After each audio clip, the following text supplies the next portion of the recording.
Hello lovies! Welcome back to my channel, and for today's mini vlog, samahan niyo kong i-unwrap itong aking manikin na napakatagal nang nakatambay rito. Naisipan ko nga palang bumili ng manikin kasi ipopost ko sa carousel yung mga damit na hindi ko na naiisuot. Kaysa naman i-dispose ko, ipopost ko na lang. Baka sakaling may bumili, may extra tayong pera. Hilig ko na rin talagang mag-post ng mga pre-loved items sa marketplace.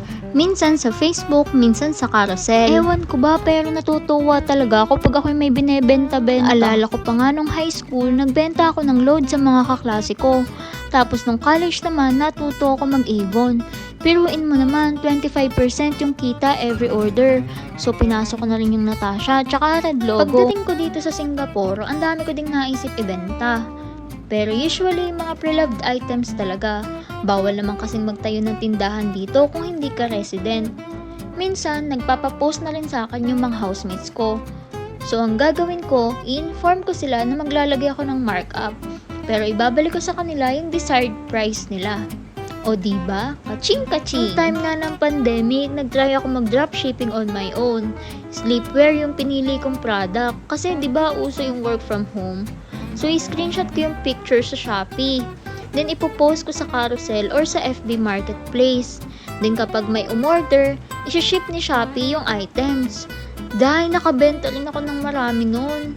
Sobrang tuwang-tuwa ako nung umorder talaga ng 40 pieces yung isang client. Grabe, hindi ako makapaniwala. Kaso, humina na nung bumalik na sa office yung mga tao. Kaya hindi ko na rin natuloy. Anyway, balik tayo sa video. Ito na nga pala yung mga pre-loved clothes ko. Marami pa sa loob pero hindi ko yata kakayanin picture ang lahat. Kaya naman ito muna sa ngayon. Sa part na to nga, tinatry ko na kung saan ko talaga ipopwesto yung manikin. Ang dami kong kauulit dyan kasi hindi talaga ako makontento sa view. Binaba ko yung kurtina, binuksan ko yung fairy lights at binuksan ko pa yung mga ibang ilaw.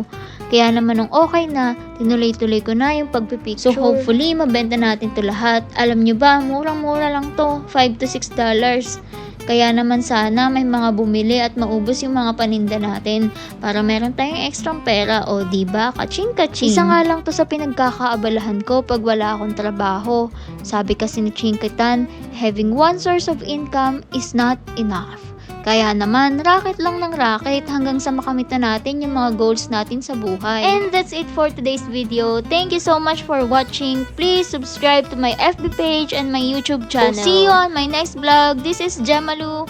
Always remember to be positive and spread love always. Bye!